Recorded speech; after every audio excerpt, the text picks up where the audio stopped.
jump into this first story and talk about the end of the world. How about that? We have this from The Intercept. Truth Cops. That's the headline. It's amazing. Leaked documents outline Homeland Security's plans to police disinformation. I'm kind of surprised they put it that lightly. Let me show you this Twitter thread from Li Fang, one of the writers on this article. He says docs show Facebook and Twitter closely collaborating with the Department of Homeland Security and FBI to police disinfo. Plans to expand censorship on topics like withdrawal from Afghanistan, origins of COVID, info that undermines trust in financial institutions. FBI agent Laura Demlow was in communication with Facebook that led to the suppression of the Hunter Biden laptop story in 2020 over the false allegation that it was disinformation. This year, she met with Twitter DHS to stress, quote, "We need a media infrastructure that is held accountable." Check this out. Facebook and Twitter created special portals for government to rapidly request takedowns of content. The portal, along with the NGO partners, is used to censor a wide range of content, including obvious parody accounts and content disagreeing with government pandemic policy. That right there, the government doesn't like that you are dissenting, was colluding with communications platforms, private collusion, literal conspiracy to silence you for your dissent. Check this out. Here's text messages right here. The emails and documents show close collaboration between DHS and private sector. Twitter's Vijaya Gadde, fired by Elon Musk last week, met monthly with DHS to discuss censorship plans. Microsoft exec texted DHS, quote, "Platforms have to get comfortable with government." Incredible. He says, how does DHS justify its evolving mission from countering foreign terror groups to policing domestic disinfo on social media? Leaked planning docs show the agency argues false information is a source of radicalization and violence. And of course, I really want you to see this. This right here is the Facebook URL for the Facebook. What is this? The portal is for onboarded partner requests pertaining to content issues on Facebook and Instagram. If you are an onboarded partner, please put in your request through this portal. It's still live. The Facebook link for the government to go and tell Facebook what to take down is still available right now. This is crazy because this report's actually ridiculously long. I was reading through it. It's massive. They mentioned that they were policing information on, say, like racial justice. For what reason what justification would the government have to do anything like this? Outright, it's subverting our elections. Especially now, they're saying it's ongoing. And Twitter executives, Facebook, Microsoft were meeting with the DHS to police what they deem as disinformation, misinformation, and malinformation. And to me, this is far beyond that. This is a criminal conspiracy. This is the government colluding with big tech social media in order to make sure that they have all the power, all the influence, and anyone daring to just question them. Not just about, racial justice issues, as you mentioned here, but the topics here that they specifically decided to intervene on make them look bad. It was also Afghanistan. It was also the origin of COVID. It was also a product that, of course, they were working and colluding to make a lot of people take. And when you look at those issues, what do those issues have in common? Especially Afghanistan. They clearly show something that the government got wrong. They clearly led people down a wrong pathway. They clearly screwed the people of Afghanistan over. They clearly screwed all the soldiers there, but they wanted to control the narrative so they could still look like they did something good when they obviously did something horrible. And when you're doing that, when you're creating godlike power and authority to silence people, to censor people, and to control narratives, we're talking about huge amounts of power that is almost virtually impossible to hold anyone accountable to. I'm trying to elevate my perception to the level of global governance. Like, if I was in control of American military and there's like a world, because like for me, I'm an American citizen, American politics and the Constitution. That's key. If you violate the Constitution, you're messing up. But then you elevate to the next level of like, I'm now in control of the military, and they interned Japanese people during World War II. Though they will violate the Constitution in times of great stress to make sure that we all survive. I need this. This is going to be settling in. I mean, I had a feeling that they've been doing this since 2012, 2013, but it's just. Well, I've been telling people it has to happen. Yeah, it's just confirmation. I've been screaming about this. This has been happening for years, and everyone's like, you can't really prove it. It's not happening, because when you look at all the censorship efforts that they were doing throughout the years, it all made sense that this was organized not for the benefit of big tech social media, but for the benefit of the people in charge, in power. And now we have the documents. Now it's proven. Sorry, I cut you off. No, absolutely. I mean, to me, I feel sorry for those who still believe we have a truly private sector, because really this is the government. They're outsourcing, their dirty work to these giant tech corporations.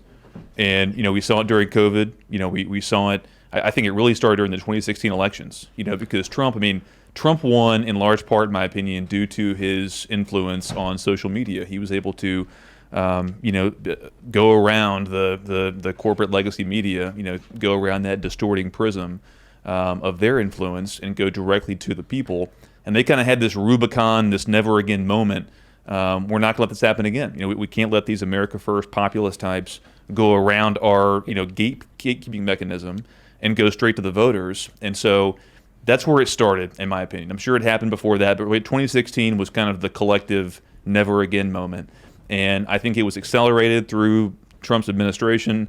They took it exponentially, higher during COVID, during 2020. And it's really sad because there's so many politicians and people in the GOP, our leaders who are supposed to be representing us at the highest level, who are still fighting the same battle they were pretending to fight back in the 80s. It was a give and take on corporate tax rates, and we're the party of small government, and we're the party of freedom of enterprise, and that battle has been lost. And so now we're seeing this terrifying union of big government tyranny and outsourced to these big tech corporations, and nothing can be more subversive to liberty. And until we recognize that, until we as a people and we as a Republican Party, those on the right, until we just come to grips with that new reality, we're never going to be able to even, much less defeat it, even fight back against it. Take a look at this from the story. Trump signed it. They say that the stepped-up counter-disinformation effort began in 2018 following high-profile hacking incidents of U.S. firms, when Congress passed and President Donald Trump signed the Cybersecurity and Infrastructure Security Agency Act, forming a new wing of DHS. Wow. Trump probably, he said, hey, it sounds like a good idea to me. I wonder if you read it. Probably not. He probably had some advisor just be like, this is good, it's going to protect our infrastructure. And he was like, makes sense to me. And he signed off on it. Little did he know that all of a sudden now damning information that was bad about, say, Joe Biden's family would be suppressed because the FBI was going to Facebook and being like, look out for this. Yes. And not only that, but this is specifically referencing this story by The Intercept, and these leaked documents are specifically mentioning the Hunter Biden story, which they even named the FBI agent in this story that went to Facebook and said, hey, this is disinformation. You got to take this down, when the FBI knew that they were lying through their teeth after their interview with Tony Bobolinsky. They knew that the Hunter Biden story was legit. It wasn't Russian disinformation, but Trump signed into law what essentially was a major component and part of him getting kicked out of office, which is absolutely crazy. And not only that, but a lot of the nonsense that the American people had to go through within the last 2.5 to 3 years when it came to COVID, the lockdowns, small businesses being shut down, they were only able to get away with it because they dominated the conversation. Anyone speaking out against them would be censored, would be kicked offline. Doctors would be kicked out of medical boards, would have their licenses taken away for even questioning what was going on here. And now we're finding out that was what the DOJ and the FBI were making sure was happening, because now we're finding out that they were at the head of making a lot of these decisions, pushing for censorship, pushing for disinformation, not in an alleged fight against fighting it, but in reality, they were really pushing it. No. You said were. They are. Did you say that the portal is still active on Facebook active right now? They specifically went to Facebook and asked them to censor specifically the Hunter Biden story? Yes. Okay, then Mark Zuckerberg lied to Joe Rogan when he said Look, they were not specific. That he had no idea. Ian, or he didn't know. Look at this. There is a Facebook portal where they can go and specifically say, take this down. No, hold on.